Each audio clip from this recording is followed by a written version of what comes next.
अब हम सॉल्व करते हैं क्वेश्चन नंबर 2, जिसमें उन्होंने हमसे पूछा है कि which of the following matrices are equal, यानी कि इनमें से कौन कौन से मैट्रिसेस इक्वल हैं। अब इसको सॉल्व करने के लिए हमें पीछे जो हैं दो कंडीशंस दी गई हैं। ये देखें, पहली कंडीशन उन्होंने बताई है कि the order of A is equal to the order of B, यानी कि जब ए का ऑर्डर बी के ऑर्डर के इक्वल होगा तो जो मैट्रिसेस होंगी वो इक्वल होंगी।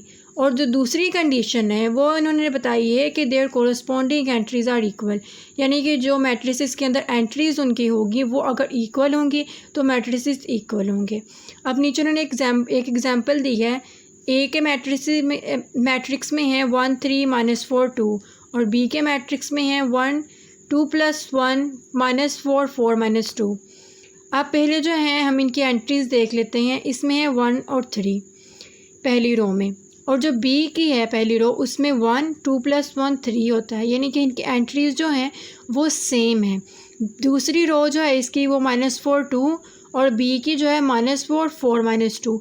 4 -2 क्या हुआ 2, इधर भी 4 -2 और इधर भी 4 -4 2, तो यानी कि इनकी एंट्री सेम है। अब इनका जो ऑर्डर है, इधर भी 2 रोज़ हैं और 2 कॉलम्स हैं और इधर भी 2 रोज़ हैं और 2 कॉलम्स हैं, तो इसका क्या ऑर्डर है 2/2 और इसका भी ऑर्डर है 2/2, यानी कि ये दोनों मैट्रिक्स एक दूसरे के इक्वल हैं। पहले हमारे पास है ए पार्ट। अब उसमें हमारे पास जो है ऑर्डर जो है वो है 1/1, 1 ही रो है और 1 ही कॉलम है।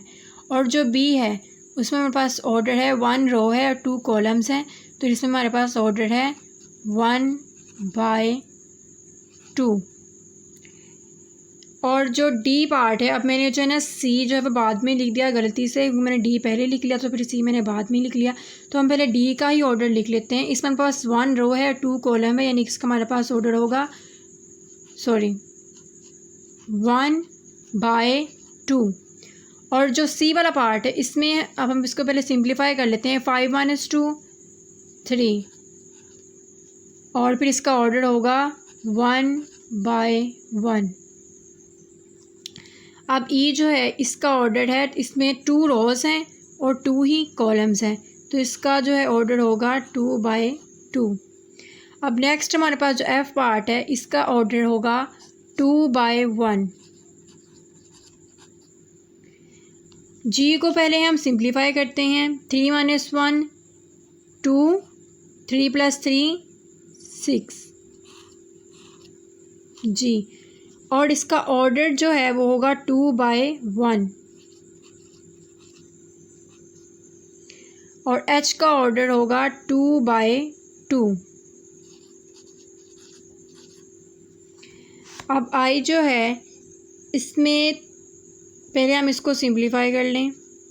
3 और 3 + 2 5, तो इसका ऑर्डर होगा 1/2। अब जे को भी पहले हम सिंप्लीफाई कर लेते हैं। 2 + 2 4 2 + 4 6 2 - 2 0 2 + 0 2 और इसका ऑर्डर होगा 2/2।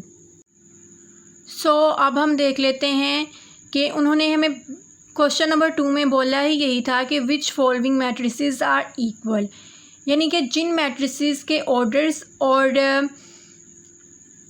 उनकी एंट्री सेम होंगी तो वो मैट्रिसेस एक दूसरे के इक्वल होंगे। अब हमारे पास जो ए है उसकी एंट्री है 3 और इसका ऑर्डर है 1/1, जबकि बी में हमारे पास जो एंट्रीज़ हैं वो है 3 5 और इसका ऑर्डर है 1/2, यानी कि ए जो है वो बी के इक्वल नहीं है। ये दोनों मैट्रिसेस एक दूसरे के इक्वल नहीं हैं। जबकि हम जब अगले मैट्रिक्स को देखें जो कि डी है, जो मैंने गलती से लिखा था, तो हम सी को ही देखेंगे, वही नेक्स्ट है, जिसमें हमारे पास जब हमने इसको सिंप्लीफाई किया तो हमारे पास आया था सी। सी की जो एंट्री है वो है 3 और इसका ऑर्डर है 1/1। ए का भी 1/1 ऑर्डर है और इसकी एंट्री 3 है, तो ए इज़ इक्वल टू सी, जो कि मैंने यहाँ पे लिख दिया है, ए इज़ इक्वल टू सी। अब हम जब बी को देखेंगे तो बी जो है उसका ऑर्डर 1/2 जबकि डी का भी ऑर्डर 1/2 है, मगर इनकी एंट्री जो है, बी का जो मैट्रिक्स है उसका फर्स्ट एलिमेंट की एंट्री 3, जबकि डी के फर्स्ट एलिमेंट की एंट्री है 5। तो इनकी एंट्री सेम नहीं है, ऑर्डर सेम है। जबकि हमने कंडीशन जो है ये पढ़ी थी कि मैट्रिक्स उसी वक्त इक्वल होते हैं जबकि उनकी एंट्रीज और ऑर्डर सेम हो। यहाँ पे हमारे पास सिर्फ ऑर्डर सेम है मगर एंट्री सेम नहीं है। सो जब हम देखें कि आई, तो आई में जो है हमारे पास एंट्रीज़ भी बी के इक्वल हैं, बी के एंट्रीज़ भी 3, 5 है और ऑर्डर भी 1/2 है। सो बी इज़ इक्वल टू आई, जो कि मैंने लिख दिया है। अब आगे जब हम देखें एफ़ को, एफ़ का जो एंट्रीज़ हैं उसकी हैं 2, 6 और इसके ऑर्डर है 2/1। सो जी जो है इसका भी सेम ही है, जी की जो एंट्रीज़ हैं वो है 2, 6 और ऑर्डर है 2/1, यानी कि F is equal to G, F is equal to G.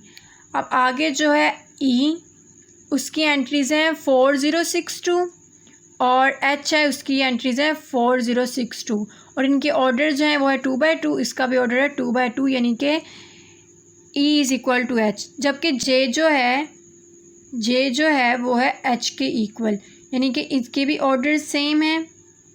अब हम जब जे को देखें तो जे जो है, जे की भी एंट्रीज़ जो हैं वो एच की तरह सेम है, 4062 और इनके ऑर्डर्स भी सेम है। So E is equal to H is equal to J.